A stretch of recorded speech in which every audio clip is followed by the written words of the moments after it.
పటాన్చెరు మండలం పాషమైలారంలో Sigachi chloro chemicals లో ఈరోజు ఉదయం 9:18 ప్రాంతంలో పెద్ద ఎత్తున బ్లాస్టింగ్ శబ్దముతో పేలుడు సంభవించినట్టు తెలుస్తా ఉంది.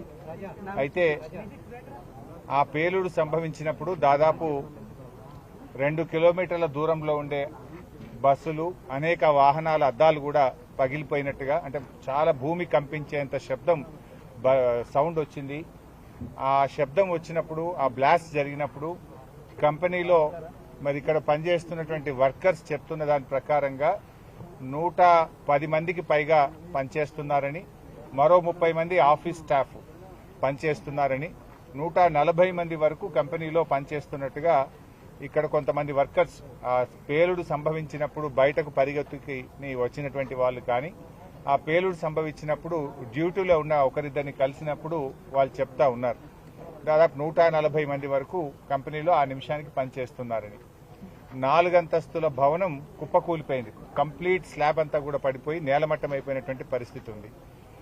ఇప్పటి వరకు అధికారులు చెప్తున్న దాని ప్రకారంగా 8 మంది మరణించారని, దాదాపు 26 మందిని ఆసుపత్రికి తరలించామని అధికారులు చెప్తా ఉన్నారు.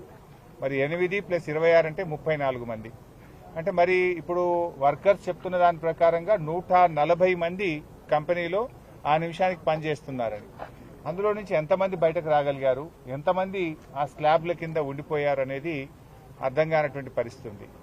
నేను ఇక్కడికి వచ్చినప్పుడు ఒక 2-3 కుటుంబాలు ఇక్కడికి వచ్చారు. ఉదయం మా నాన్నగారిని నేను 8 గంటలకు ఇక్కడ దించాను. అబ్బాయి పేరు ఏమో చెప్పాడు. 8 గంటలకు మా నాన్న రామాంజనేయులు మా నాన్నగారిని ఇక్కడ దించాను. నాకు ఇక్కడ ఎవరూ ఏమీ చెప్పడం లేదు, మా నాన్న హాస్పిటల్లో ఉన్నాడా లోపల ఉన్నాడా నాకేమీ తెలవడం లేదు అని ఆ అబ్బాయి చాలా కేశవ్ ఆవేదన వ్యక్తం చేస్తా ఉన్నాడు. కేశవ్ తండ్రి దాసరి రామాంజనేయులు. అలాగే ఒక బీహార్కు చెందినటువంటి వ్యక్తి నా బావమరిది చౌదరి లోపల ఉన్నాడు. నా బావమరిదికి ఏమైందో నాకు తెలియడం లేదు, అధికారులు లోపల రానివ్వట్లేదు, పోలీసులు ఆపేస్తా ఉన్నారు, మాకేం అర్థం కావడం లేదు అని చెప్తా ఉన్నారు. నేను ఇప్పుడే లోపల కలెక్టర్ గారిని, ఎస్పీ గారికి కలిసి చెప్పాను. ఎందుకంటే ఎంతో మంది బీహార్, ఛత్తీస్గఢ్ వివిధ రాష్ట్రాల వాళ్ళు ఇక్కడ పనిచేస్తా ఉన్నారు. వాళ్ళ భార్యా పిల్లలు, వాళ్ళ కుటుంబ సభ్యులు తీవ్రమైనటువంటి ఆందోళనకు లోనవుతా ఉన్నారు. అట్లీస్ట్ వీళ్ళిద్దరు కూడా నిఖిల్, రమ్య ఇందులోనే పనిచేస్తారు. వీళ్ళ ఆచూకీ ఇంకా తెలియడం లేదని వాళ్ళ కుటుంబ సభ్యులు కూడా వచ్చి చెప్తా ఉన్నారు. అందుకే ఇప్పుడు నేను కలెక్టర్ గారికి, ఎస్పీ గారికి ఏం చెప్పానంటే, ఒక కంట్రోల్ రూమ్ పెట్టండి, ఒక కామన్ ఫోన్ నంబర్ ఇవ్వండి. ఇన్సిడెంట్ జరిగింది 9 గంటలకు, దాదాపు 1 అవుతా ఉంది, 5 గంటలు అయింది. ఏం చేస్తున్నారు 5 గంటల నుంచి? ప్రభుత్వం ఏం చేస్తుంది, అధికారులు ఏం చేస్తున్నారు? ఇంత పెద్ద ఇన్సిడెంట్ ఈ ప్రాంతంలో జరిగితే ఒక కంట్రోల్ రూమ్ పెట్టి, ఒక ఫోన్ నంబర్ను పెట్టి, ఎవరైనా ఫోన్ చేస్తే ఇగో పలానోళ్ళు పలానా హాస్పిటల్లో ఉన్నారు, పలాని వాళ్ళు చనిపోయి పోస్ట్ మార్టం దగ్గర ఉన్నారు, ఇంకా మిగతా వాళ్ళ వివరాలు తెలవాల్సిన అవసరం ఉంది, తీసుకోవాలన్నా వద్దా? ఇప్పుడు ఒక 4-5 నాకే కలిస్తే నేను తీసుకెళ్లి అక్కడ కలెక్టర్ గారికి, ఆర్డీఓ గారికి కల్పించాల్సిన పరిస్థితి ఏర్పడ్డది. ఎంత ఇర్రెస్పాన్సిబుల్ గా ప్రభుత్వము, ఈ అధికార యంత్రాంగం పనిచేస్తుందంటే ఇది నిజంగా చాలా బాధాకరం. ఒకవైపు ఎన్డీఎస్ఆర్ఎఫ్ బృందం అద్భుతంగా లోపల పోయి పనిచేస్తున్నారు, వాళ్ళను మనం అభినందించాల్సిందే. కానీ రెవెన్యూ యంత్రాంగము, జిల్లా యంత్రాంగం ఏం చేస్తున్నట్టు? బయట నేను ఇప్పుడు చెప్పాను, ఒక టేబుల్ పెట్టుకోండి, ఒక చిన్న హ్యాండ్ మైక్ పెట్టుకోండి, ఓ 2 తహసీల్దార్లను, 2 ఎస్ఐలను ఆడ కూర్చోబెట్టండి, ఓ లిస్టు దగ్గర పెట్టుకోండి, ఎవరెవరిని ఏ హాస్పిటల్కి పంపించమంటే ఒక లిస్టు పెట్టుకోండి, చనిపోయిన వాళ్ళది ఒక లిస్టు పెట్టుకోండి, అసలు డ్యూటీలో ఎంతమంది ఉన్నారో, ఆ రోజు మార్నింగ్ షిఫ్ట్కి ఎంతమంది పంచ్ చేసినారో అటెండెన్స్ లిస్ట్ ఒకటి పెట్టుకోండి. అంటే డ్యూటీ ఎంతమంది పంచ్ చేసిండ్రు, అసలు డ్యూటీలో ఎంతమంది ఉన్నారంటే ఒక్కొక్కరు ఒక లెక్క చెప్తున్నారు. కలెక్టర్ది ఒక లెక్క ఉంది, ఎస్పీది ఒక లెక్క ఉంది, ఇంకొకరిది ఇంకో లెక్క ఉన్నది. డ్యూటీలో ఎంతమంది ఉన్నారు ఆ టైంకు 9:18 అంటే ఇప్పటి వరకు 5 గంటలైనా ఎంతమంది షిఫ్ట్లో పనిచేస్తున్నారో అధికారులు చెప్పడం లేదు. అసలు ఏ వివరాలు కూడా లేకుండా బాధ్యతారహిత్యంగా పనిచేసినట్టు కనబడతా ఉంది. మరి రాష్ట్రంలో కార్మిక శాఖ మంత్రి ఏం చేస్తున్నట్టు, మరి ప్రభుత్వం ఏం చేస్తున్నట్టు? కనీసం ఒక టోల్ నంబర్ ఇయ్యరా, ఒక టోల్ ఫ్రీ నంబర్ ఇచ్చి ఈ నంబర్కి ఫోన్ చేయండి అని చెప్పొచ్చు కదా.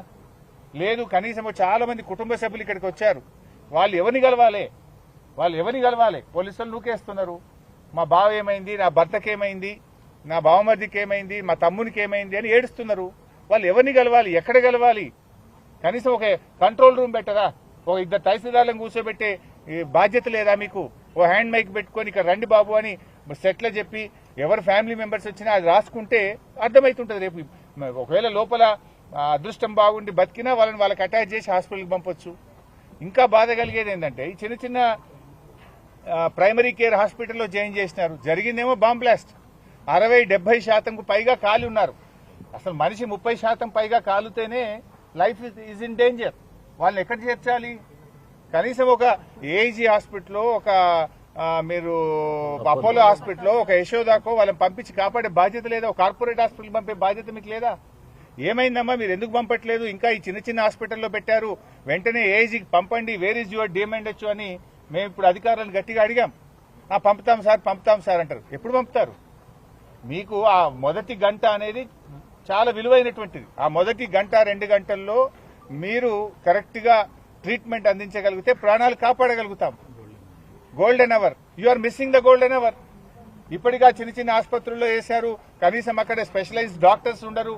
వాళ్ళని ముఖ్యమైన కార్పొరేట్ హాస్పిటల్ పంపించి వాళ్ళ ప్రాణాలు కాపాడే బాధ్యత ప్రభుత్వానికి, యాజమాన్యానికి లేదా? అంటే పూర్తిగా బాధ్యత రహిత్యం. వాళ్ళను మంచి ఆసుపత్రికి పంపడంలో ఫెయిల్ అయిపోయారు. వాళ్ళకు కనీసం సమాచారం అందించడంలో ప్రభుత్వం ఫెయిల్ అయిపోయింది. ఎంతమంది డ్యూటీలో ఉన్నారంటే చెప్పే పరిస్థితి లేదు, ఎంతమంది మరణించారంటే చెప్పే పరిస్థితి లేదు, ఎంతమంది బయటకు వచ్చారంటే చెప్పే పరిస్థితి లేదు. అంతా గందరగోళమైన పరిస్థితి. ఇది పూర్తిగా రాష్ట్ర ప్రభుత్వ వైఫల్యం. ఇక్కడ కనీసం ఇంత పెద్ద బ్లాస్ట్ అయింది, ఒక ఫస్ట్ ఎయిడ్ సెంటర్ అనే పెట్టాలి కదా. కనీసం ఒక వెహికల్ తెప్పించి ఫస్ట్ ఎయిడ్ సెంటర్ పెట్టి ఆక్సిజన్ పెట్టి వాళ్ళని తీసుకువెళ్లాల్సిన బాధ్యత లేదా? Totally responsible. ఇది పాశమైలారం ఇండస్ట్రియల్ ఏరియాలో వరుసగా ఇది 3వ సంఘటన. ఈ ప్రభుత్వం వచ్చిన తర్వాత హత్నూర మండలంలో కూడా ఆ మధ్య ఒక బ్లాస్ట్ జరిగితే ఐ థింక్ 5 అనుకుంటా. ఆ రోజు 5 చనిపోయారు. 5 చనిపోతే ఆ రోజు కూడా ప్రభుత్వం పట్టించుకోలేదు. మరి ఏం వరుసగా బ్లాస్ట్లు జరిగి ఇంతమంది మరణిస్తా ఉంటే ఈ ప్రభుత్వానికి ఒక బాధ్యత లేదా? Is it not your responsibility to take care? ఈ సంఘటన మీద విచారణ జరపండి. ఈ బ్లాస్ట్ ఎందుకు జరిగింది? ఈ బ్లాస్ట్ లో ప్రభుత్వ అధికారుల నిర్లక్ష్యం ఉంది. సేఫ్టీ మెజర్స్ తీసుకోవడంలో ప్రభుత్వం పూర్తిగా ఫెయిల్ అయిపోయింది. ప్రభుత్వం ఎక్కడ కూడా బాధ్యత రహిత్యంగా ఉండడం వల్లనే ఈ వరుస సంఘటనలు జరుగుతూ ఉన్నాయి. మేనేజ్మెంట్ మీద కూడా కఠినమైన చర్యలు తీసుకోవాలి. దీని మీద పూర్తి స్థాయి విచారణ జరపాలి. చనిపోయిన కుటుంబాలకు ₹1 ఎక్స్గ్రేషియా అందించాలి. మరి గాయపడ్డ వారికి ప్రభుత్వం కార్పొరేట్ వైద్యాన్ని అందిస్తూ వారి కుటుంబాలకు ₹50 లక్షల ఎక్స్గ్రేషియా ఇవ్వాలని బీఆర్ఎస్ పార్టీ పక్షాన డిమాండ్ చేస్తారు. స్థానిక మంత్రి, కలెక్టర్ అందరు లోపలనే ఉన్నారు. మరి లోపం ఎందుకు జరుగుతుంది? ఎందుకు ఆ కోఆర్డినేషన్ మిస్ అవుతుంది? లోపల మినిస్టర్ గారు అయితే నాకు కనబడలేదు. కలెక్టర్ గారు నేను అడిగాను, ఎంతమంది కలెక్టర్ గారు షిఫ్ట్ లో ఉన్నారు అంటే తెలియదు. మార్నింగ్ షిఫ్ట్ లో ఎంతమంది డ్యూటీలో ఉన్నారు? There is no answer from collector. అసలు ఏం జరుగుతుంది అంటే ఎవరి దగ్గర ఆన్సర్ లేదు. నేను చెప్పాను, కనీసం ఒక కంట్రోల్ రూమ్ పెట్టండి, మీడియాకు ఒక ఫోన్ నంబర్ ఇవ్వండి, సో దట్ వాళ్ళ బంధుమిత్రులు ఫోన్ చేస్తారు. రిలీజ్ ఏ ఫోన్ నంబర్. ఎవరన్నా ఉంటే వాళ్ళు ఎవరికి ఫోన్ చేయాలి, ఎక్కడ ఫోన్ చేయాలి? కార్మికులు, పేదవాళ్ళు పొట్ట చేత పట్టుకొని బతకడం కోసం బీహార్ నుంచి, ఉత్తర భారతదేశం నుంచి వచ్చి ఇక్కడ పనిచేస్తున్నారు. వాళ్ళు ఎంత ఆందోళనలో ఉంటారు, వాళ్ళకి ఎంత టెన్షన్ ఉంటుంది, వాళ్ళు ఏ నంబర్కి మాట్లాడాలి, వాళ్ళు ఇక్కడ రావాలంటే ఎన్ని గంటలు పడుతుంది? ఒక నంబర్ను డిక్లేర్ చేస్తే మీడియాలో వస్తే వారి బంధుమిత్రులు దేశంలో ఎక్కడున్నా, హైదరాబాద్ లో ఉన్నా, ఇక్కడ పనిచేసే వాళ్ళైనా ఆ నంబర్కి ఫోన్ చేసి మాట్లాడగలుగుతారు. ఇంతవరకు ఒక నంబర్ ఇయ్యారు మీరు, ఇంతవరకు ఒక కంట్రోల్ రూమ్ పెట్టారు. ఇంత మేజర్ ఇన్సిడెంట్ జరిగితే గవర్నమెంట్ ఏం చేస్తున్నట్టు?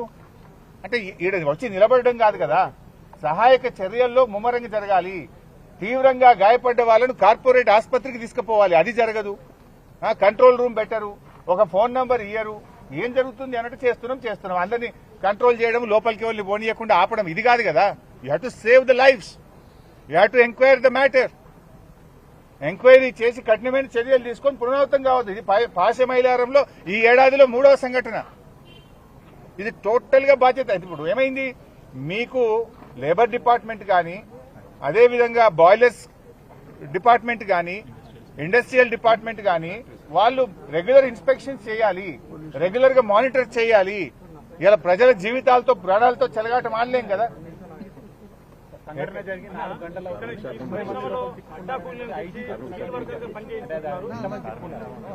ఈ ప్రాంతంలోని పరిశ్రమల్లో అడ్డా కూలీలను తెచ్చి స్కిల్ వర్కర్ గా పనిచేస్తున్నారు.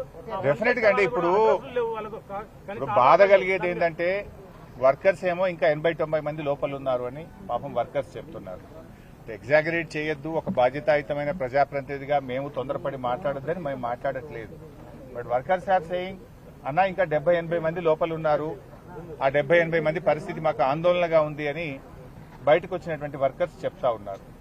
ఇలా స్కిల్డ్ వర్కర్స్ పెట్టకపోవడం వల్ల కూడా ఈ సమస్య వస్తూ ఉంది. ఇలా కొంత బాయిలర్స్ దగ్గర పనిచేసే వాళ్ళు కానీ, రియాక్టర్స్ దగ్గర పనిచేసే వాళ్ళు కానీ వాళ్ళు క్వాలిఫైడ్ ఉండాలి, స్కిల్డ్ వర్కర్స్ ఉండాలి. కొంతమంది అడ్డా కూలీలను తెచ్చి ఎవరిని బట్టే వాళ్ళని అక్కడ పెట్టి పెట్టడం ద్వారా కూడా ఇటువంటి సంఘటనలు జరుగుతూ ఉన్నాయి. ఓవరాల్ గా దీని మీద పూర్తి స్థాయి విచారణ జరిపి ఈ కుటుంబాలని ఆదుకోవడంతో పాటు భవిష్యత్తులో ఇటువంటి పునరావృతం కాకుండా చూడాలి. ఈ ఏరియాలో 1-2 స్పెషల్ ఫైర్ స్టేషన్స్ కూడా, ప్రత్యేకమైన ఫైర్ స్టేషన్స్ కూడా పెట్టి ఇటువంటి సంఘటనలు జరిగినప్పుడు వెంటనే రెస్క్యూ ఆపరేషన్ జరిగే విధంగా కూడా ఆలోచించాలని ప్రభుత్వాన్ని కోరుతున్నాం. జరుగుతున్న లోపం మీద మీ తదుపరి కార్యాచరణ మేము తొందరపడం సాబ్, ఎందుకంటే ఒకవైపు రెస్క్యూ ఆపరేషన్ జరుగుతూ ఉంటే ఎక్కువ పొలిటికల్ గా మాట్లాడడం కూడా బాధ్యత అనిపించుకోదు. మేము మొత్తం ఇదంతా రెస్క్యూ ఆపరేషన్స్ అయిపోయిన తర్వాత in detail we will respond.